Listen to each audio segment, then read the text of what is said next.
an balma lamɛnnikɛlaw aw salam alaikum aw tulo bɛ arajo Bamako 24 de kan na ka bɔ Mali kɔnɔ na minnu bɛ kan lamɛn jamana fan o fan jamana kɔnɔ ni jamana kɔ kan k'aw bɛɛ lajɛlen fo ni k'aw ko ɲuman dɔn aw sɔgɔlen b'aw ka arajo Mandi la Bamako 24 min bɛ yen n'a bɛ kunnafoni latɛmɛ aw bɛɛ lajɛlen tɔgɔ la diɲɛ ma don o don a balimakɛ n'aw denkɛ Abdulaye Kulibali fɛ k'a sɔrɔ ɲɛmaaba n'i y'a sɔrɔ o bɛ tali kɛ Jɛjɛ Sare la ale bɛ ka baaraw bɛɛ lajɛlen jateminɛ k'aw fo ni k'aw ko ɲuman dɔn faso kɔnɔ ni faso kɔ kan dɔ yɛrɛ t'aw ma k'aw sigi ni k'aw ka kunnafoni ma kɔnɔ kunnafoni ni dalilu don tiɲɛ ni Ala ye siran ye kan kunnafoni gɛrɛgɛrɛ anw sigilen filɛ kɛnɛ kan o de kan ka bɛn bi kunnafoniw lase waati ma bi ye juma ye bi juma bɛnnen bɛ nazarasan kalo 9 ye septembre kalo ye bi ye tile 10 ye ka bɛn 2021 san ma farafinkalo min n'o ye dɔn makɔnɔ ye an b'a ladɔnna k'a fɔ bi ye tile 2 ye jatela san kalo 2nan o hijira san 1443 san do duwawu de bɛ kɛ Ala k'a ɲɛ ka d'an ma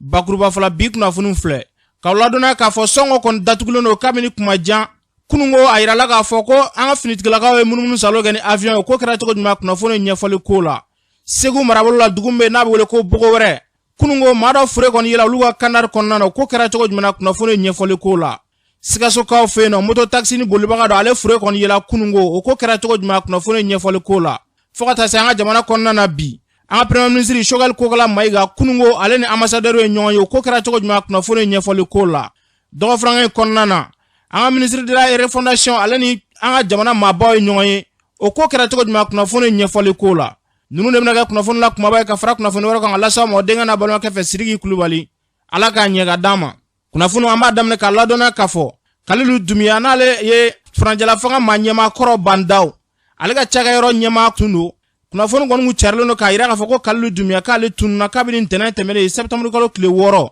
nka kunnafoni kɔni y'a yira k'a fɔ ko Kalilu Dumiya ko ni waati la k'a minɛlen bɛ sécurité d'état maaw fɛ Kalilu Dumiya a kɔni minɛlen kun kelen min na maa si ma kɛ Ala ye ka o kun kelen kɔni ɲɛdɔn nka an bɛ don min na fɔ bi ni yɔrɔnin na Kalilu Dumiya a bɛ kan 1 kɔnɔna na kaso la n'an bɔra yen sungɔnɔ min minɛlen bɛ kabini kumani jan maa tɛ don maa tɛ bɔ a ko kɛmɛ dabaliban de jariwale tigilamaw kɛmɛ ka ni dugu kofɔlen k'a lamini kunungo an ka jamana finitigilamaw munumunu salo kɛ ni avion ye avion kɔni munumunu salo kɛ ni ka taa o talen kɔfɛ a yirala k'a fɔ ko hali ni yɔrɔ la ko jariwale tigilamaw bɛ sigidalama ninnu dala yen nɔ karamɔgɔ Abulaye ye ɲininkali kɛ maa dɔ la yen nɔ an k'u ka seereya lamɛn an balimakɛ ko araba tɛmɛnen kɔfɛ kunungo alamisa ko wulikɛjɔ kɛba ninnu tun bɛ munumunu salo la aw dala ye o ye tiɲɛ ye wa Abulaye Kulibali maajugu ninnu ni marifaw ni mobili bɛ yaala la an ka kungo kɔnɔ fan bɛɛ fɛ jama ka ca munumunu na dugu maa bɛɛ kamana guwanen don mɔgɔw bɛ yaala la bɛɛ kamana guwanen don u b'an ni kɔngɔ cɛ u b'an ni tilebe cɛ u b'an ni ba cɛ u b'an ni kɛɲɛ u bɛɛ kɛ munumunu na o kɔni o kamana guwan de b'an na bi an ye mobilitigiw ye yan fɛ an ye 7 ye yan fɛ an ye 4 ye yan fɛ an kɔni kamana guwanen don bi dɛ an kɔni tɛ bɔ an tɛ don o kɔlɔsi cogo t'anw na ni jamana fanga tɛ dɛ se t'an ye dabali t'an ye an kɔni bɛ jamana fanga de kɔ n'o m'aw ma gɛn an bɛ si bi an tɛ si an t'a dɔn Abulaye araba tɛmɛnen kɔfɛ kunungo alamisa ta la o kɔni ma kisɛ wɛrɛ ci ka ɲɛsin dugu ma fɔlɔ ani kunungo wula fɛ ne kisɛ ci si an ka dugu ma avion yaala la ki yaala avion taalen kunungo alamisa o nana kisɛ ci o kɔfɛ k'a ci Abulaye an kɔni kamana guwanen don dɛ nin ko in kɔni bɛ ka zan dan bɛɛ la an bɛ si cogo ma an bɛ tile cogo ma an t'a dɔn dɛ an kɔni sera alamisa kamana guwan na juma an bɛna kɛ cogo an t'a dɔn jamana fanga k'a lajɛ o k'a magɛn an b'a ɲini diɲɛ faama a n'a fantan bɛɛ k'a lajɛ k'a magɛn wulikajɔ min kɛra ka ɲɛsin aw ma araba ni kunungo n'a ma ɲɛ k'a fɔ avion nana munumunu kunnafoni carilen don k'a fɔ ko avion nana kunungo alamisa kanu gɛn ka bɔ aw da la o kuma tɛ tiɲɛ ye wa o tɛ tiɲɛ dɛ o ma bɔ an da la dɛ o ma bɔ an da la o ma taa yɔrɔ si an kɔni kamana bɛɛ bannen o ma taa yɔrɔ si o kɔni bɛ munumunu n'an da fɛ o kuma avion ye tali min kɛ avion ma se ka tiɲɛni foyi kɛ ka ɲɛsin u ma wa avion mɛ tiɲɛni foyi kɛ k'i ɲɛsin u ma avion kɔni yaala la nka mɛ tiɲɛni kɛ k'i ɲɛsin u ma dɛ o kɔni ye bi ci ma o ma anw mago bɛ lakana dira joona bi an ko lakana wala an bɛ se ka bɔ nin tɔɔrɔ in na hali ni fɛn kɛ maa ye ni lakana in bɛ sɔrɔ hakili tɛ sigi dɛ hakilisigi tɛ muso hakilisigi tɛ bɛɛ jabililen don an b'a fɔ asi min kɛ jama ye bɛɛ k'an golomajɛ wala an bɛ se ka bɔ nin tɔɔrɔ in na anw kamana guwanen don dɛ a silama n'a faama a n'a fantan bɛɛ k'i ɲɛsin an ma diɲɛ kɔnɔ wala an bɛ se ka bɔ nin tɔɔrɔ in na nin min b'a ka kɛ aw fɛ yen dugu si tɛ yen ka bɔ sɔngɔ ka taa dugu min na walima ka bɔ dugu min na ka na sɔngɔ o dugu foyi t'aw kɔrɔ ye o dugu foyi t'an kɔrɔ ye an ni dugu cɛ bɛ kilo 7 ma kilo 4 bɔ maa sigi m'o la anw ni yɛrɛw cɛ sigili kɔni na a tɛ tɛmɛ kilo 2 n'i bɔra mugu bɛ tira k'i fa n'i sera jiri dara mugu bɛ tira k'i fa an kɔni kamana guwanen don dɛ maa si tɛ ka bɔ ka taa dugu la ka taa ali cira ka segin ko sɔngɔ minɛ ne bi a tile joli ye tile 70 ani tile 5 kalo 2 ani tile 15 sɔngɔ minɛ ne bi an ma foyi sɔrɔ dɛmɛ ɲɔgɔn ɲɛna, an ma foyi sɔrɔ wuligi jɔra, an ma foyi bi sɔrɔ. An kɔni kamana ganne da bila dɛ. An ma foyi sɔrɔ a minɛ ni kana bila dira. Foyi ma s'an ma ba. An sigilen bɛ lakana de ma kɔnɔ. An mago bɛ lakana yɛrɛ dira. Avion yala ni dɛ, an kɔni mago bɛ lakana dira. K'a fɔ avion nana yala sanfɛ a y'u gɛn an kan d'o ma dɛ, an mago bɛ lakana yɛrɛ dira. F'an bɔ bolo la. An tɛ sanu fɛ, an tɛ wari fɛ. U kana an bɔ bolo la yɛrɛ de. An kɔni b'a ni yɛrɛ de kana yɔrɔ ɲini. Ni tun bɛ tali kɛ Sunɔgɔ dɔ la Ablaye Kulubali ka kuma baranin na. A y'a fɔ cogo min na, jamana ɲɛmɔgɔ ka wulikajɔ ta ka taa nin maa ninnu bɔ bolo la. Bɛɛ lajɛlen kɔni bɛ wulikajɔ la kalatako la, a bɛ kɛ a tɛ kɛ. Nka ninnu ka sira tɛ kalatako la dɛ. Ninnu baloko jɔrɔ b'u la, u ka fiɲɛminɛ jɔrɔ b'u la ka se ka t'u ka sɛnɛw kɛ. O jɔrɔ b'u la, ninnu tɛ kalatako, ninnu hakili yɛrɛ tɛ kalatako la. U ka wulikajɔ ta ka se ka kɔfilɛ kɛ nin maa ninnu na, yaasa lafiya bɛ se k'u sɔrɔ cogoya min na. N'an bɔra yen, bɔgɔ wɛrɛ n'ale ye Segu marabolo dugu dɔ ye, a kɔni yirala k'a fɔ kununko ko maa dɔ fure kɔni yera olu ka kandari kɔnɔna na, a tigi sen sirilen don. A kɔni sara sacogo la ɲɛsi kelen dɔɔnin t'a ko la. Karamɔgɔ Ablaye Kulubali ɲininkali kɛ bɔgɔ wɛrɛ maire ba la Baba Nɛgɛ Dugure. U ye kuma min fɔ an ka lamɛn. Ne tɔgɔ ye Baba Dugure, région de Ségou, cercle de Masna, commune rurale de Bokuwera, ne y'o maire ye. Monsieur le maire, an ye kunnafoni sɔrɔ ko kununko alamisa ko cɛ dɔ k'a falen tun bɛ ka a fure fili ji la e ka yɔrɔ la, a ko kɛra cogo di? Vraiment an bɛ dugawu kɛ Ala ka basigi nati jamana kɔnɔ. Kunu ne ka premier adjoint y'a fɔ ɲɛna k'a fɔ mɔgɔ dɔw y'a fɔ a ye sisan k'a fɔ mɔgɔ dɔw su bɛ ji la n'o ye ne yɛrɛ ka commune duguba ye n'o ye Bokuwera ye n ka kanari kɔnɔ ko dɔw su bɛ ji la. Ne ka sɔrɔ k'a fɔ n ka premier adjoint ye n ko bon a ka dugutigi ka conseil fara a kan o ni n ka mairie conseil don a ko fara a kan u ka taa lié la u taara k'a lajɛ k'a dɔn k'a fɔ su dɔw kuma min na u ye kunnafoni segin ne ma k'a fɔ ne ɲɛna k'a fɔ ni kɔni ye su ye ji la n ka sɔrɔ ka fanga minnu bɛ yen ni n kan ka kunnafoni se mɔgɔ minnu ma ne ye kunnafoni se olu ma k'a fɔ su dɔw yera ne ka ji la ne kɛlen ka kunnafoni se olu ma ne ka autorités y'a yira ne na k'a fɔ an ka taa docteur wele n ye n ka premier adjoint bila ka docteur wele ani docteur u taara lié la u ni dugutigilakaw u ka sɔrɔ k'a labɔ ji la a labɔlen ji la an y'a ye k'a sɔrɔ a senw sirilen don n'a bolo sirilen don k'a fili ji la donc a sara mɔgɔ dɔw sɔrɔla olu ko k'u b'a dɔn ko cɛ in ko a tɔgɔ ye Ala i boli ko nka ko cɛ in ko ɲaro ka don an y'a ye nin ye cogo de la nka kɛrɛnkɛrɛnnenya la fɛn min ye a sara tan a fara tan anw t'o dɔn an t'a dɔn sababu y'a se ji in na an t'a dɔn parce que mɔgɔ ma sɔrɔ mun bɛ motifu fɔ an ye k'a fɔ nin karisa de y'a fa i tɛ se k'i bolo si mɔgɔ si ma k'a fɔ nin karisalakaw de y'a fa sen ni bolo kɔni sirila mɔgɔw fɛ k'a fili ji la ne kɔni bɛ mun ɲini jamana autorité fɛ hali bi autorité k'a lajɛ ka wuli ka jɔ kɛ pour que basigi bɛ na an ka sigidaw la an ka sigidaw filɛ nin ye Segu région kɔnɔna yɛrɛ la ne yɛrɛ furada marasiku tɛ yen n'o ye siya woloma ye anw t'o dɔn anw maraka ni jɔkaramɛ ni mɔsi ni fila o ni bamanan an bɛɛ kɛmɛ ka ɲɔgɔn furu bɛn de b'an fɛ yen bon an ka laɲini don toujours siya bɛɛ k'a lajɛ u kana basigi kɔnɔ u kana bɛn kɔnɔ anw miirilakaw komi wajibi don ni ko o ko kɛra sigida kɔnɔ Ala de y'anw kɛ miiri ɲɛmɔgɔ ye bi o ye Ala ka kɛ ye donc ni fɛn fɛn kɛra nin ɲɔgɔn na sigida denw yɛrɛ de b'an wele k'a fɔ monsieur le maire nin ko in bi sigida kɔnɔ a ye taa jateminɛ n'i kɛra sigida ɲɛmɔgɔ ye i tɛ siya dɛmɛ siya kan nka i ka laɲini don siya bɛɛ ka na bɛn kɔnɔ o de bɛ e maire yɛrɛ lafiya i ka baara la sigidaw kɔnɔ ni bɛn tɛ sigida kɔnɔ e maire i tɛ se ka foyi kɛ an b'a ɲini Ala fɛ Ala ka bɛn sabati an ka sigidaw kɔnɔ an kɔni bɛ mun ɲini an ka jamana autorité fɛ n'u ma wuli k'u jɔ sigidaw kɔnɔ bi baara yɛrɛ t'an ka sigidaw kɔnɔ tiɲɛni yɛrɛ mun bɛ sigida kɔnɔ bi nin bɛ gouvernement ka jɔbaliya de ye ni gouvernement ma jɔ a jɔyɔrɔ la an ka jamana an tɛ jamana kɔnɔ bilen dɛ fo gouvernement de ka mesure ta ka wuli k'a lajɛ pour que anw sigidala mɔgɔw an bɛ se ka lafiya cogo min na gouvernement ka jɔbaliya a ye mɔgɔw bɛɛ ɲugu u yɛrɛ la baara ka taa cogo min na n'a taara ten bɛɛ de bɛ laban bɛ boli ka na i da Bamakɔ yan bɛɛ autorité ka i jɔ i jɔyɔrɔ la vraiment an b'o ɲini jamana fanga fɛ. Ni tun bɛ tali kɛ bɔgɔ wɛrɛ maire la Baba Dugure Ablaye Kulubali ka kuma baranin na a y'a fɔ cogo min na Ala ka bɛn ni basigi ni kɛlɛya nati an ka jamana kɔnɔ n'an bɔra yen kununko Sikasokaw fɛ yen nɔ olu kɔni ye moto taxi bolila dɔ ale kɔni fure yira a kɔni yirala k'a fɔ ko marifa cira ni maa in na ni k'a bɔnɛ a nin na u ma taa ni moto ye u ma taa n'a ka nafolo ye ɲɛsi kelen ma dɔn nin ko la yaasa k'a priorité d'a ma Faisal Dawo ale bɛ Sikaso an k'a lamɛn. Ne ye secrétaire général adjoint an ka syndicat moto taxi kɔnɔyɔrɔ la Sikaso. A ye kunnafoni sɔrɔ ko kununko sɔgɔmada fɛ ko moto solimantigi dɔ bɔnɛna nin na a ko kɛra cogo di? A kɛra ka dugu kɛ kunun na sufɛ 2 heures waatiw la donc sɔgɔma de an taala bɔ su in kan moto tun jɔlen don fan wɛrɛ fɛ a yɛrɛ tun jɔlen don fan wɛrɛ fɛ donc polisiw kɔni taala ka taa port ta donc o ko bɛ sɛgɛsɛgɛliw ni fɛnw kɛ donc kunun tile kɔnɔyɔrɔ la an ye jɛnɛtigɛ kɛ ka bɛn lansara waati ma donc o nisɔngoya de fana bɛ anw kan moto in yɛrɛ tun ye anw yɛrɛ ka entreprise yɛrɛ ta de ye o ma taa n'a ka foyi ye portifié tun b'a kun a ka téléphone b'a kun a ka fɛn bɛɛ lajɛlen wa moto fɛn bɛɛ fana dafani kun jɔnnen don yen ma kɛ nin si la donc nin ko kɔni ko dɔ ye tiɲɛ yɛrɛ la a taara k'an yɛrɛ bolo da. Aw yɛrɛ ka kɔlɔsi la a fagala fagacogo sugu jumɛn de la? O ye marifa le ci a la marifaciman de tun b'a la polisiw de taara a ta donc an ye ɲininkaliw kɛ polisiw bolo donc polisiw ko ko ni a sera olu ka yɔrɔ la ka ban donc a ka kan an ka ko ɲɛ tɔ to olu ka baara kɛ donc min kɔni ni su yɛrɛ ye o ye su di anw ma donc an taara su a somɔgɔw nɔfɛ donc somɔgɔw nana a sɛbɛntiya k'a fɔ olu bɛ den de don donc o ye su in di an ye sutura kɛ kunun nansara la donc moto fana ni a sɛbɛntiyala k'a fɔ ko moto in ye anw ka moto dɔ ye an ka entreprise ta dɔ ye donc an taara n'a papiye fana ni o ye moto lasegin donc o kɔni k'o bɛ continuer n'o ka baara ye ka sɛgɛsɛgɛliw kɛ ka fɛsɛfɛsɛliw kɛ donc cogoya min na maa min ye nin baara in kɛ olu tigɛ bɛ se ka taa kan cogoya min na mais fo nin waati in kɔni na i n'a fɔ an bɛ yɔrɔ min na sisan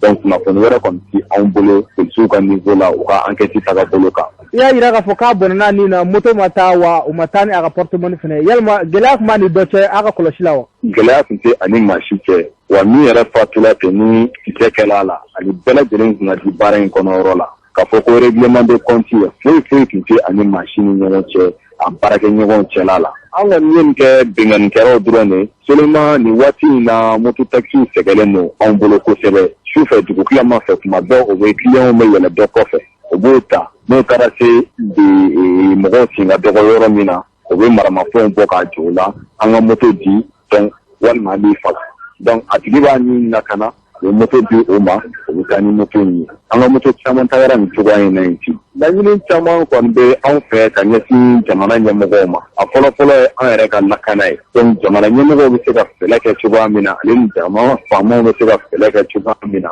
an moto taxi bolilaw anw bɛ se ka lakana cogoya min na donc u k'u fɛlɛ fana ni tigɛ parce que nin moto taxi n'i y'a ta k'a lajɛ nin nana dɔ de bɔ jeune baden ka baaradenya la a nana dɔ camanba de bɔ baaradenya la jamana in kɔnɔ yɔrɔ la donc ni a kɛra sababu ye caman bɔra baaradenya la jamana kɔnɔ donc olu kan ka se ka fɛlɛ dɔ de kɛ min bɛ se ka anw accompagner ka anw encourager baara in kɔnɔ yɔrɔ la vraiment a kana kɛ degunba ye anw bolo yɔrɔ la donc a fɔlɔfɔlɔ kɔni vraiment sufɛ yala faamaw fɛ ka contrôle bonya kosɛbɛ dugu kɔnɔ yɔrɔ ani dugu kɔfɛ yɔrɔ la u ka bɔ ka cari diɲɛ ma don o don waati bɛɛ lajɛlen na sufɛ donc ka se ka kɔrɔsiliw kɛ kana o bɛ se ka belebele dɔɔni ko ninnu na kosɛbɛ. Ni tun bɛ tali kɛ Faisal Dawula Sikasokaw fɛ a y'a fɔ cogo min na wulikajɔ ka kɛ ka se ka lakana sabati yaasa an ka jamana bɛ se ka kolo suma cogo min na Ala k'o sabati n'an bɔra yen kunungo premier ministre Choguel Kokala Mayiga ale ni ambassadeur ye ɲɔgɔn ye CCB kɔnɔna na ɲɔgɔn ye ni kun tɛ dɔwɛrɛ ye camancɛ fanga ye a bɛ se ka sigi sen kelen kan cogoya min na Choguel Kokala Mayiga ye kuma min fɔ a kɛnɛ kan an ka lamɛn. Premier ministre y'a décidé yani ale ni communauté internationale ka kuma yani ale ni ambassadeur ka kuma ale ni malien de bɛ kuma fɔlɔ n'ale malien tilala kuma na malien ye jɔn ye o ye force vive de syndicat parti politique ONG a bɛɛ n'olu tilala kuma na an bɛ taa minnu bɛ assemblée non la sisan o ye conseil national de transition ka kuma n'olu fana ye ni malien bɛnna min kan o de y'an hakilina ye an bɛ tila ka o yira africain la o ye CEDEAO ani Union africaine comme an tilala kuma na sisan an ni CEDEAO an tilala kuma na parce que ambassadeur caman ye audience ɲini kabini mois de juin donc ma sɔrɔ dɔw yɛrɛ a kun dimina dɔɔni comme an tilala kuma na sisan an ni maliyɛnw tilala kuma na an ni CEDEAO tilala kuma na donc n nana k'a ɲɛf'u ye hakilina min bɛ gouvernement de transition n y'a f'u ye ko gɛlɛya damadamaw bɛ maliyɛnw kan o ye lakanabaliya o ye justice ka kiiri tigɛ ka yuruguyurugu ni impunité ka kɛlɛ ani ka yɛlɛma don ko la les réformes politiques institutionnelles n'an b'a fɛ ko Mali kura pour que Mali kura ka jɔ an kan k'a dɔn o Mali kura in a bɛ jɔ cogo di o ye kuma barikamaw ye donc n kuma ko sécurité fanfɛla fɛ n'u y'a ye baara min bɛ ka kɛ Mali la kabini transition in sigira u yɛrɛ b'a dɔn tigitigi o yɛlɛma bɛ ka don ko la kɛlɛminɛnw bɛ ka san soldats bɛ k'i labɛn o bɛɛ la an ka partenaire dɔ y'an bila o fana fango o yɔrɔ fana fanga fa o ye gɛlɛya min mɔgɔ si ma sigi n'a ye an kuma donc an b'a fɛ ka organe unique in sigi pour que ni élection tɛmɛna mɔgɔ minnu b'a fɔ k'u ma sɔn hali n'u mɔgɔ o tɛ kɛ zéro ka dɔgɔ k'a sɔrɔ maliyɛnw majorité sɔnna élection ma parce que n'an m'o kɛ n'an taara élection la tuguni ni mɔgɔw wulila ka mankan ci ni fanga binna coup d'état wɛrɛ bɛ na o tuma an tɛna bɔ coup d'état la a kɛra siɲɛ kelen siɲɛ fila siɲɛ saba an kan ka lajɛ ka sira ɲuman ta ka tila ka f'u ye ko délai ko in fara a kuma cayara kuma délai in siɲɛ saba crise politique kɛra Mali la délai ko la 1997 parti politique d'opposition ko kanga élection la ben kaji gouvernement ko ay délai de bembolo mbake hali natini yake mimbora la BAE 2020 opposition ko awe as do fara assemblée mandat ka chefla ay do fara ka tuni anga se ka ben élection la gouvernement ko ay délai fixera dialogue national des délais de anse ka pour délai utara la mimbora la BAE mba don tisa minu be fanga la 2020 new do sisa kaso la kubla ka kuma fo ba fo délai ka fara donc sisa ko seda au délai anyena amanye angata au délai ko kuma kan se ka keta avec chogomina ayere bansigi ka lage abise ka ben chogodi transition be se ka foni assise ban amba fe ka élection minke pour que mangan kana na wuli tuguni bara minkanga ka afleni pour la nyonka pour la ambe délai so o ya soro malion be benaka utuma no sera ambita communauté internationale ka fay malion benaka kalu fla kalu saba kalu kili kalu du o de be fara transition ka malion de be benaka ambita yiraw maintenant yake sisa comme pression baladron na kiena awre bena fuku de tawere kara malla mangawere wi nitume talige premier ministre shogal ko kala maygala ya fo to muna alaga beni kila sabati anga jamana konnana namboray dogo frangen konnana ministre de la refondation no Ibrahim Ikasa Maïga alena anga jamana mabaw ñoye CCB konnana akene ga société civile tola nani Sissoko alebe kuma société civile tola anga lame neto madame Traoré nani Sissoko ne conseil national de la société civile moye ne groupe pour droit et sexualité des femmes présidentielles monsieur le ministre yakuma mon poste aya ko amina assisité mais monsieur le ministre avec ma télé ne fie salion comme ni veri fondation ke aya jita jamana de be seta danare am mali muso an sengena an torola an go bi am do mina ko bi am pere no fe an na priorité nango kanga fo an priorité bi élection te monsieur le ministre malien dama mi te dumio ke bi mali la clé o de ka cha clé télé to ta soro hali clé télé monsieur le ministre an fumé ka tulusa les 20 litres ka tulu litres an fuma sa les 20 litres wafla ani kemefla nga biambe wanani ni keminani na monsieur le ministre fanga tantu kan no malila transition civiquement ni 600 a triplé là monsieur le ministre en gros de notre transition ka lana 600 avec a bara munka ay munka wala sambe se ka dunga pasoro na mbe de transition monsieur le ministre payina ka fo refondation fola yodi malien bebe Dominique ka fa malien bebe se ka malo sanka dun malien bebe se ka sukora sanka ka dumuni o de refondation kolo élection te dumuni sukora sanka ke mo shika dumuni na élection te malo sanka di mo ma c'est vrai jamana ti se ka tanya ni refondation te mais en muso en a priorité toyi en a priorité monsieur le ministre amen na sansiri mi ta ka sukla ambe mo toro ka kono kana ngo so wala ta ka publique en a priorité o de wa mba fe ikayuli ki chesro de fola kola monsieur le ministre soko kilo keme duru ani biworo malila monsieur le ministre en torola en segna ayula ko chesro la ko ambe ko ken tola mali mi so se ka ko ngambe ko na ya moy ambe ko monsieur le ministre dongo do be para mali gelata et pendant ce temps quand vous gelera monsieur le ministre en bas le premier ministre Webo avec à l'intérieur du Mali monsieur le premier ministre venu tout de être premier ministre ko monsieur le ministre n'est pas foya soga ye fenga penkele avec ay fenga penkele avec a ko refondation monsieur le ministre de la refondation be dan nemuna ka saria texu bato saria mu au nana saria ko bato mais monsieur le ministre depuis au sigra avec saria texu soso ay texu depuis au nana ma texu soso aya de violé ne bado mo be sokolo so mo be sino ko to nyamba ma monsieur le ministre ke ba assise ke fara bu ka abi be talawa ko mo rute man dio ngoya aduna kere de tana ka to ka be tare fondation assise la ay sokolo fara bu be bolo mi ka be aya go bolo ka ay fara bu ka liberté ni ka mo ka ni na kini ka se ka bo bi na fara bu mo site bo mo te balo ni fini mi ka mo ni bodo do mo be ka liberté privée aw sigilendo abe yala gukono jamana kono ni be duty abitra ka ko sécurité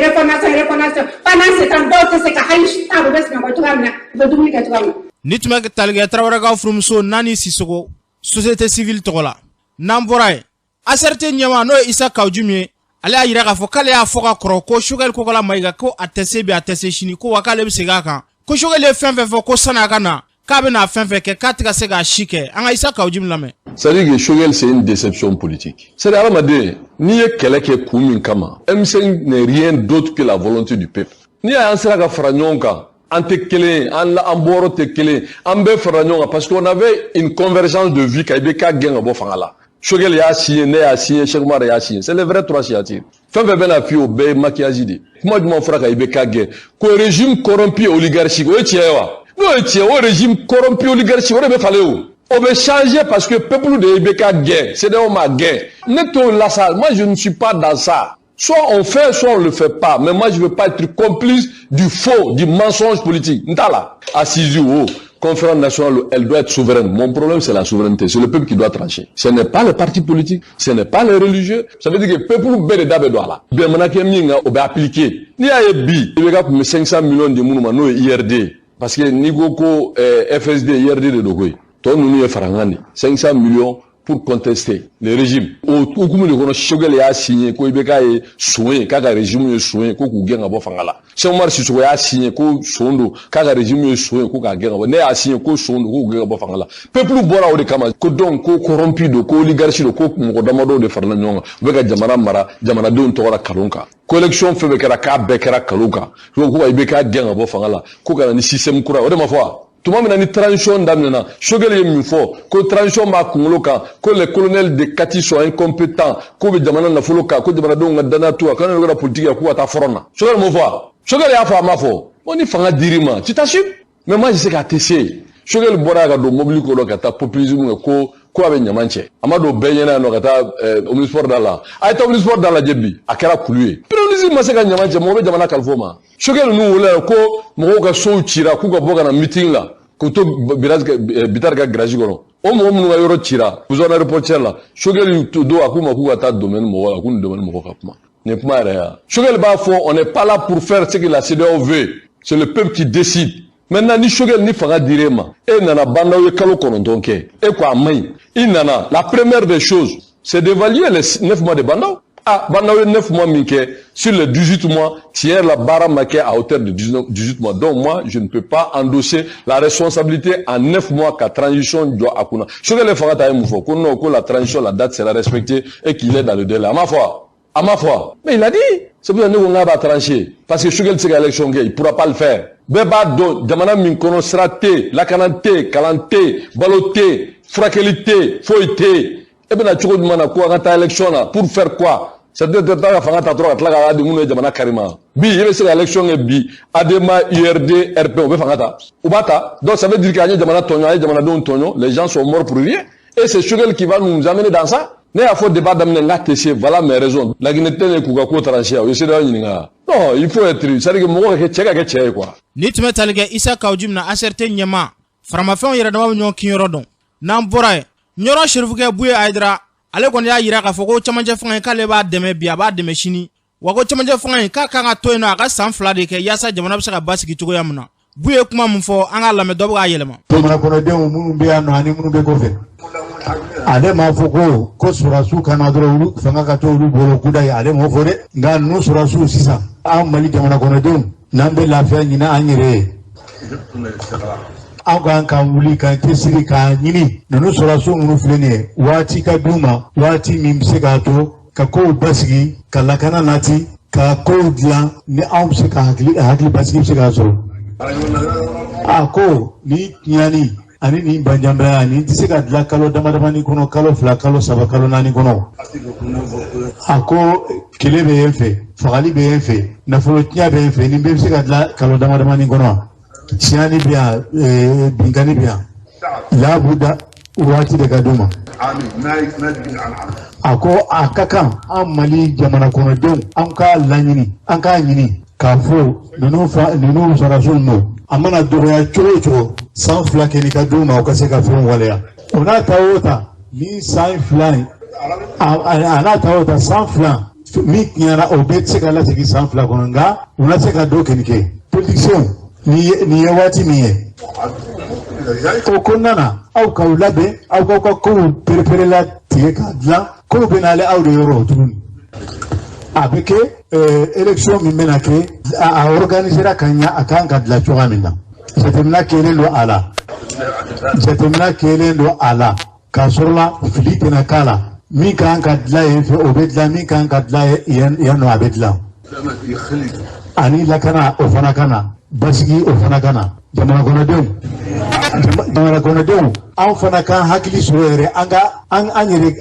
hakili sɔrɔ yɛrɛ ka na an na an k'a dɔn yɛrɛ kow taabolo ye min ye an k'an yɛrɛ ye ni nin bɛɛ lajɛlen dilanna walahi aw ka wuli ka na aw k'aw ka labɛn kɛ aw élection ka kɛ ale ye nin de fɔ ka tɛmɛ nin de b'a bolo fana. Ni tun bɛ tali kɛ ɲɔrɔn Serifukɛla Buya Hayidara a y'a fɔ cogo min na an bɛ min fara nin kan an b'a fɔ kalata kana kɛ a ka kɛ an kan t'o si ma u ka wulikajɔ ta an balima minnu bɛ kɔrɔnfɛla la gɛlɛya mun b'u da la o daga ka se ka taga b'u da la yaasa lafiya bɛ se ka bɛɛ lajɛlen sɔrɔ cogoya mun na bɛɛ lajɛlen ka wulikajɔ kɛ min se bɛ kɛ min ye yaasa jamana bɛ se ka basigi ala k'o sabati n'an bɔra yen Tɔnbukutukaw fɛ yen nɔ olu ka jagokɛlaw kɔni y'a jira k'a fɔ ko gɛlɛya suguya bɛɛ lajɛlen b'u kan kuma bɛɛ binganiya bɛ k'u kan binganiya bɛ k'u kan siraw fɛ cogo min na a bɛ k'u kan u ka butigiw la an ka Tɔnbukutu jagokɛla dɔw lamɛn. Vraiment Tɔnbukutu an degunnen don trop ka fɔ an degunnen don yɛrɛ de insécurité b'an ka sira man ɲi fɛn bɛɛ sa tɔ yɛrɛ bɔra ka taa fo mɔgɔ sɔrɔ u ka so k'i baara kɛ ou bitigi kɔnɔna la vraiment il faut que solution dɔ ka ɲini nin na état doit prendre ses mesures sinon an yɛrɛ an sɛgɛnnen don yan dɛ population civile tɔɔrɔlen yɛrɛ de on est très fatigué ici o b'a dɔn kɛlɛ kɔni tɛ marifatigi ni civil ni ɲɔgɔn cɛ marifa tɛ mɔgɔ min bolo tilegan dere u bɛ mɔgɔw baara kɛ ni solution ma ɲini o la kɔni vraiment an degunnen bɛ Tɔnbukutu yan dɛ an degunnen don yɛrɛ halisa an natɔ an bɔra Moti a bɛ ne ka tile damadɔni bɔ an sera Douaza an bɔra donc filaninw y'a minɛ a bɛ le 30 ɲɔgɔn bɔ bon kɔfɛ u b'a labila mun na bon an tilala ka na sɛgɛn sira ka sira yɛrɛ position ma ɲi ni bɔra Bama yɛrɛ fana dɔw banniw tilala k'an minɛ bon ɲɔn'o cɛ an nana si Bagida fana na u tilala k'an minɛ k'an ka telefɔniw minɛ kuma u marifa da jɔ an na foyi tɛ mamu dan kan sɛgɛn ɲɛniko dan quoi kuma sira in kan an bɛ sɛgɛn yɛrɛ wala banniw b'an kan mɔgɔw b'an minɛ u b'a ɲangani cogo min ka d'an ye bon an bɛna ni commerçant ka minɛ bi bon an tɛ faama minɛ kɔni ta n'a sera k'an dɛmɛ dɔrɔn a banna o de b'an yɛrɛ lafiya. An tɛ se ka taa yɔrɔ la hami b'an kan degu b'an kan n'a y'an sigi an ye feerekɛla de ye wa an ka feere kɛ an ka dahirimɛ bɛɛ bɛ feere de la n'a fɔra ko hali an tɛ se ka se sugu kɔnɔna na an tɛ se ka foyi sɔrɔ hɛrɛ yɛrɛ t'an golo la an bɛ da yɛrɛ an tɛ sunɔgɔ n'an k'an bɛ taa dugu la o yɛrɛ ka jugu n'a bɛɛ ye jama ɲɛmɔgɔw n'aw kɔni n'aw ma wuli k'aw jɔ kɔni a bɛ kɛ baara y'an bolo dɛ sɛgɛ b'an ka tiɲɛ yɛrɛ de la an kɔni sisan an bɛ yɔrɔ min na aw ka cogoya ɲini pour que an ka se ka lafiya de sɔrɔ n'anw ye lafiya sɔrɔ o kɔrɔ ye aw fana bɛ lafiya. Ni tun bɛ tali kɛ Tɔnbukutu jagokɛlaw la u y'a fɔ cogo min na n'olu ye lafiya sɔrɔ bɛɛ lajɛlen fana bɛ lafiya ala k'o sabati n'an bɔra yen Kayi marabolo dugu min n'a wele ko Falenbe sanu ɲinina dɔw kɔni bɛ yen nɔ a jɛkulu tɔgɔ ye ko Bintu Gol o jɛkulu nin kɔni a yirala k'a fɔ ko nin kɔni bɛ ka tɔɔrɔ sugu bɛɛ lajɛlen se nin dugu kofɔlen nin ma u ka sanu ɲini baaraw senfɛ yaasa k'a pereperelatigɛ d'a ma Mamadu Sangare ale b'a ɲɛfɔ an ka lamɛn. Bintu Gol ka sanu bɔ nin a kɔlɔlɔ ka ca ni a nafa ye. A kɛlen don ka nafa jumɛn lase aw ka dugu ma? Sanu bɔ dinga nin bɛ yɔrɔ min an ka dugu tɛ sigilen bɛ yɛlɛ kan u ye dugu déplacé ka taga yɛlɛma yɔrɔ wɛrɛ fɛ o nafa bɛ yen mais o y'u yɛrɛ ka intérêt de ye parce que ni dugu bɛ a n'o la ye sanu tɛ se ka bɔ parce que dugu tɛ sigilen bɛ sanu dinga de kan u ye dugu kura de jɔ ka d'a ma ka bɛɛ layɛlɛma ye u ye bɛɛ ka so jɔ k'a d'i ma ko n'o kɛ. A ye kɔlɔlɔ jumɛn lase dugu ma? O kɔlɔlɔ ka ca a kɛra sababu ye hali an ka bololɔ dɛmɛnfɛnw kɛ yɔrɔ min u y'u bɛɛ datugu dugu n'anw tɛ baara la olu bɛ dahirimɛ min mɛn de u y'olu bɛɛ datugu sinon compenser o jɔyɔrɔ man di dugu ma pour que an bɛ se ka an dahirimɛ nin yɔrɔ min donc o gɛlɛyaba bɛ dugu kan bi u ye an ka foro dɔw fana minɛna u ye dɔw compenser u ma dɔw compenser sɛnɛkɛ kelen tuguni u ma yɔrɔ labɛn k'a d'a ma an bɛ taa sɛnɛ kɛ yɔrɔ min o problème ba bɛ ani Bitugol tɛ an sigilen bɛ Falenbe yɛrɛ de da la a bɛ komi calcaire b'a la an tɛ ka Falenbe ji min u ye forage de kɛ calcaire b'o ji de la Falenbe nin kɔni fana tilalen don sinon fana bɛ ba kɔnɔ anw tɛ se k'o dɔn tant que ni ji ma ta ka passer laboratoire la o calcaire kɔni bɛ ji min na an kɔni b'o dɔn. Falenbe n'o y'a ka baji ye kɔlɔlɔ jumɛn fana selen bɛ o ma? O de ka jugu ni Bitugol ta ye parce que Falenbe ni Chinois de bɛ baara la Falenbe kɔnɔ u ye Falenbe sin ka bɛɛ kɛ dinga ye Chinois ye bagɔla sin ka bogo tun i b'a fɔ kɔnkɔ ba dinga kɔnɔ et puis ji fana nɔgɔlen don u bɛ sanu kun ni produit mais cyanure u kɛlen bɛ ka an ka baji tiɲɛ Chinois de don Chinois ka ca ba min fɛ ka Falenbe Mali traverse yɔrɔ don Chinois b'a bɛɛ la o tɛ Falenbe dɔrɔn dɛ Chinois bɛ Falenbe bulu bɛɛ de fɛ ko ne bɛ ka dɛrɛ baw installé ba kɔnɔ ni tora ka ji min ka caya san caman i bɛ ka min a bɛ ɲɛɲɛlikɛ jɛla le d'i ma parce que cancer min b'a la o de bɛ taa ɲɛɲɛlikɛ baranin kɔnɔ. Jamana ka lasigiden minnu b'aw ka dugu la olu ye wulikajɔ jumɛn kɛ a kow la? Parce que an ka autorité minnu bɛ Keɲeba olu ni bɛ jɛmakan de la o olu industriel min bɛ jɛmakan u tɛ se ka ko b'u ta la o problème bɛ Mali kɔnɔ yan a kɛlɛ kɔni daminɛna mɔgɔ dama dɔw ye jɛkulu dɔw formé bolow kan olu bɛ kɛlɛ la pour que ka Chinois ni kɛlɛ u ka bakɔrɔ labila gouvernement fana wililen depuis jɔ sisan k'u fara dugujɛdenw kan o kɔni ne ɲini gouvernement fɛ hali bi u bɛ cɛsiri la mɔgɔ dɔ fara cɛsiri kan pour que Chinois ninnu bɛ bɔ an da la quoi parce que olu fɛ Chine ye i tɛ se ka taga ka nin kɛ o olu ni ɲangi olu bɛna o kɛ anw fɛ yan cogo di foyi tɛ bɔ a la sanu bɛ jɛman bɛ an ka ba nin kɔnɔ la kɔlɔsili t'u kan u sanu bɔ cogo min u bɛ taga n'a ye ten dɛ u b'an ka jiw nɔgɔ vraiment hali bi u ka wuli k'i jɔ k'u cɛsiri. Ni tun bɛ tali kɛ Mamadu Sangara y'a fɔ cogo min na u ka wuli k'u cɛsiri yaasa maa ninnu bɛ se ka lafiya u ka sigi la cogoya min na n'an bɔra yen Sena Mali n'o ye jagokɛlaw ka tɔnba ye kalo 5 kɔfɛ u tun bɛ ɲɔgɔn sama na u ka hakɛ nɔfɛ u ka hakɛ kɔni sɔrɔla dɔgɔfɔrɔngɛ in kɔnɔna na u ni ministre de la transport u y'o sigi ka fɔ kɛ a kɛnɛ kan Ablaye Cissé ale ye kuma min fɔ yen nɔ an k'a lamɛn. An nisɔndiyalen don parce que don min an bɛ don yan nɔ an diminen kun don mais bi an nisɔndiyalen de don foyi ma lasa ma sigi ka fɔ kɔ an ye kalo 5 de kɛ sigi ka fɔ la madame le ministre ale fɔra min kɔ n'o ye Haruna Ture an b'a fɔ ale taara min nana nɔ na an b'o fana fɔ o ma dɛsɛ a ka baara la o fɛn o fɛn min laɲini jamana in bɛ se ka suma cogo min an fana t'a ɲini jamana in ka kalaya an bɛ se k'an ka hakɛ ɲini k'a sɔrɔ jamana in sumalen don an y'an ka hakɛ ɲini jamana in sumalen u y'a d'an ma o sumaya kelen kɔnɔ ala barika la baara ninnu fana an b'a fɔ u ye k'a fɔ signature kɛra bi papiyew dira mɔgɔ dɔrɔn tɛ dɛ baaraw daminɛna terrain kan a ka ca kalo kelen ye pour que k'a yiraw la k'a fɔ nin gouvernement ye engagélen don baara kama o tumana ni mɔgɔ engagélen don baara kama est ce que a man kan anw fana k'u dɛmɛ u ka baara la wa an ka kan k'u dɛmɛ u ka baara la déjà mɔgɔ sugu 87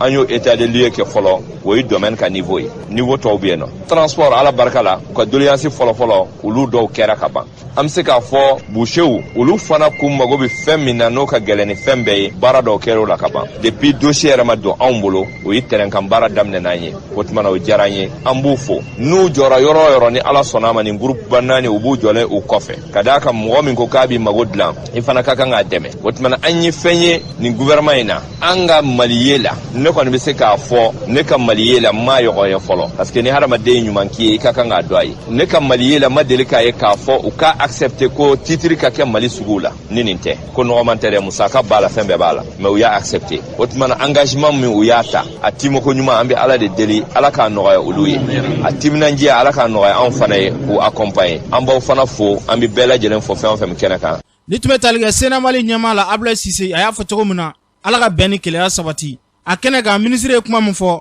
Madina Sisoko an ka lamɛn. Kalo 5 in kɔnɔ bɛɛ k'i dusu da k'a fɔ anw bɛ min ɲini o ye jamana in ka se ka fosi ka bɔ a bɛ degun min kɔnɔ bi bɛɛ hakilina de kɛr'o ye an bɛ min ɲini o ye jamana kɔnɔdenw u bɛ lafiya sɔrɔ cogo min bɛɛ hakilina de kɛr'o ye ni bɛɛ hakilina kɛr'o ye ka sigi ka kuma n'o hakilina ye o tɛ se ka wolo foyi la bɛn kɔ an b'o bɛn kɛnɛ de kan bi o bɛn kɛnɛ an ye document signé ne ye document signé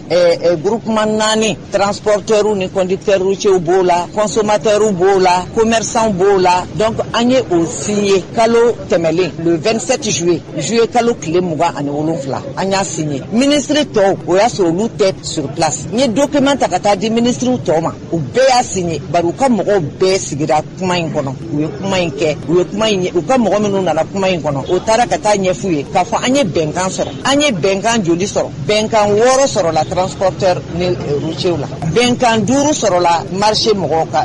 commerçant bɛnkan 5 sɔrɔla boucher la. Ni tun bɛ tali kɛ transporteur ka ministre la Madina Sisoko a y'a fɔ cogo min na ala ka bɛn ni kelenya sabati an ka jamana kɔnɔ n'an bɔra ye Adisɛbu o ye jɛkulu min bɛ n'a bɛ lakɔli karamɔgɔya kalan kɛ maaw kunna u ka walanbila baaraw kɔni kɛra dɔgɔfurankɛ kɔnɔna na a kɛnɛ kan Umu Danbele ka fara Julatɛ Jakite kan olu tun bɛ yen u ye seereya min sɔrɔ an k'o lamɛn. Ne tɔgɔ Akilas Konate ne ye Adisɛbu président ye bi lajɛ bɛ min kan o ye ka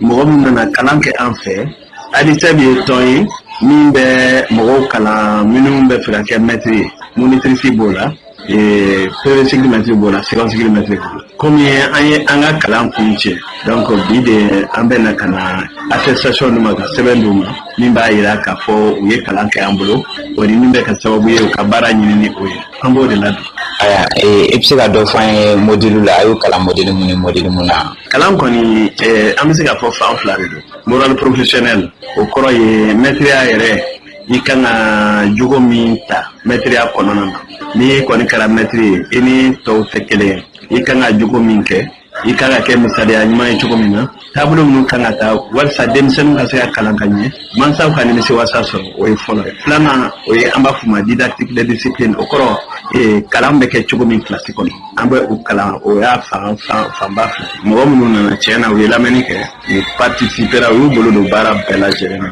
vraiment baara in kɛra nisɔndiya yɛrɛ kɔnɔna na. Formation ye a ɲɔgɔnna wɛrɛ bɛna organiser aw fɛ yan. A b'an kɔnɔ caman nana retard la an ma se ka olu ta an ye a boloda k'a bila le 13 septembre la an bɛ kalo min na tile 13 n'ala sɔnna ma fo ka taa bila kalo sa la an bɛ formation kura organiser école Awa Kulubali la wara ka sira fara la donc an bɛ mɔgɔw bisimila mɔgɔ minnu ye kalan kɛ musow hali n'u ka kalan ma taa ɲɛ n'u bɛ fɛ ni timinan ka di ni denmisɛnnin ko ka d'u ye an bɛ se k'u former k'u kɛ jardin d'enfant baara kɛ ka kɛ monitrice ye kamalew ni musomanin minnu ye diplôme sɔrɔ a dɔw danna bac la alors donc olu bɛɛ bɛ se ka minnu ye diplôme baw sɔrɔ fɛnɛ olu fɛnɛ bɛ na pour que an ka se k'u kalan maîtrise la parce que diplôme ko tɛ maîtrise ye fɛn f'i ka a kalan ka baara ɲɛdɔn an bɛ olu de kɛ. Ni tun bɛ tali kɛ ADISEF ɲɛmaaba la Atlas Konate a kɛnɛ kan o ye ɲininkali kɛ kalanden ninnu dɔw yɛrɛ la an ka dɔw ka seereya lamɛn. Ne tɔgɔ Umu Makalu ne ye monitriciya de su yan nɔ n ye faamuya caman sɔrɔ a la n ye nafa caman y'a la quoi nafa tɛ se ka fɔ ka ban n ye ko kuraw dɔn n tun tɛ minnu dɔn n ye ko caman fara n ka dɔnniya kan n ye hali ni kasara ye mɔgɔ sɔrɔ siraba kan n kan ka dɛmɛ min las'a ma n y'o dɔn ala ni formation sababu n ye dɔnniya caman dɔn n bɛ se ka dɔnniya mun lase denmisɛnnin wɛrɛw ma ka jamana nafa n'a ye n ala sɔnna n pɛrɛnnen don n bɛ se ka enseignement kɛ n bɛ bɛɛ lajɛlen motiver u kana formation kɛ u ka dɔnniya ɲini quoi foyi tɛ dɔnniya bɔ quoi voilà ne yɛrɛ ye nafa caman de sɔrɔ a la n'i bɛ sɔn kɔnɔ i t'o dɔn. Ne tɔgɔ Aïssa Sankare ne ye ADISEF ka jardin d'enfant monitriciya de su wala n y'a faamuya yɛrɛ de madame b'a ɲɛfɔ ka ɲɛ directeur yɛrɛ fana bɛ mɔgɔw la faamuya yɛrɛ de ala ko tiɲɛ o de y'a diya ne yɛrɛ ni u bɛ akili fana ka ɲɛ u y'an kalan monitriciya yɛrɛ mun de fɔlɔ o de pere la fɔlɔ o bɔra n'an sɔrɔla ka don monitriciya hokumu yɛrɛ kɔnɔ ne ye ka denmisɛnninw akili ka ɲɛ ka t'u kalan ka ɲɛ ka jeux yir'u la i y'a faamuya u kana t'u yɛrɛ banna cogo min na jeux min na an y'o bɛɛ kɛ. Ne tɔgɔ Fatumata Sago ne y'a ka formation d'enseignant de su premier cycle n ye faamuyali sɔrɔ a la bon formation yɛrɛ kɔnɔna na ne ye faamuyali min sɔrɔ a la sisan sɛgɛn min bɛ mɛtiriw yɛrɛ kan fɔlɔ formation kɔnɔ an ye o faamuyali sɔrɔ a la k'a dɔn k'a fɔ tiɲɛ yɛrɛ la mɛtiriw bɛ baara la n'i ma formation in kɛ i t'a dɔn k'a fɔ mun bɛ yen nɔ quoi parents d'élèves fila an bɛ baga mɛtiriw ma so u t'a dɔn a ko ka ca mais formation in kɔnɔna na a y'an permettre k'a dɔn k'a fɔ mais mɛtiriw bɛ ka baara mun kɛ pour que an denw ka se ka kalan kumakan mun bolo ka lase mɔgɔw ma bɛɛ ka na formation in su formation in yɛrɛ nafa a bɛ an musow de kan fɔlɔ de an muso minnu bɛ so n'an tɛ baara la an ye kalan kɛ ka ban diplôme b'an bolo an tɛ baara la n'i ye formation in su sisan a b'i permettre i bɛ baara sɔrɔ kɔfɛ. Ni tun bɛ tali kɛ ADISEF kalanden dɔw ka seereya la u y'a fɔ cogo min na bɛɛ lajɛlen ka formation su yaasa i bɛ se ka kalan cogoya min na n'an bɔra yen an bɛ taa jamana kɔkan na Juratɛ Jakite mun bɛ bolo. Karamɔgɔ Siriki an bɛ taa Guinée Conakry farafinna tile bi yan fan fɛ jamanaw ka jɛkulu min bɛ wele ko CEDEAO o ye ɲangili dɔ ta ka bin la Guinée kan arabadon ka sanga n'u ka coup d'état ɲangili in yɛrɛ bɛ tali kɛ Guinée Conakry symbole la u ka jɛkulu hakilinaw bɛɛ lajɛlen tali la an'u ka baaraw bɛɛ lajɛlen na wa kunu CEDEAO ye maa dɔw ci ka taa la Guinée walasa u ka taa sigi k'a fɔ kɛ ni la Guinée jamana ɲɛmaakuraw ye o kɔfɛ an ta Maroc ka sanga ni Maroc wasaden kalata ye Maroc ministre de l'intérieur ye jaabi dɔw bɔ ka bin kunu sɔgɔmada joona fɛ mun b'a jira k'a fɔ ko Aziz Akanouch ka parti politique tɔn n'o ye RNI ye Rassemblement National des Indépendants ko o de bɛ ɲɛfɛ kɛmɛ sigila maa 96 ye kala ta RNI ye wa parti politique tɔn min tun bɛ ɲɛmaya la wasabulon kɔnɔ kala caman ma ta olu ye nin sen o kɔfɛ an ta Cameroun Amo be mevege Camerounais tun don RFI kunnafonidila kɔrɔ dɔ tun don fana wa a tun bɛ kunnafonidi kɛ France 24 la ala y'a ka kalifa minɛ a la arabadon septembre kalo tile 8 ka si to san 52 la an bɛ ala deli ala ka hinɛ a la an bɛ laban ka taa Liban gɛlɛya caman bɛ libankaw fɛ yen nɔ ka fara musakako gɛlɛya kan kuranko gɛlɛya ba bɛ libankaw fɛ yen nɔ o kɛlen bɛ ka gɛlɛya lase dɔgɔtɔrɔsow ma ani jiko gɛlɛya fana bɛ yen nɔ walasa ka fɛɛrɛ sɔrɔ o la bɛnkan dɔ kɔni sera ka sɔrɔ u ni Egypte cɛ walasa gaz égyptien bɛ se ka na Liban cogo min na nka libanka dɔw ka fɔ la ko nin tɛ se ka kɛ sababu ye ka Liban kurako gɛlɛya ban karamɔgɔ Sidiki an ye min sɔrɔ bi ko kan kunnafoni na o dɔ filɛ nin Jurate Jakite y'a fɔ cogo min na Ala ka bɛn ni keleya k'o sabati Mali ni diɲɛ jamana bɛɛ lajɛlen ni ɲɔgɔn cɛ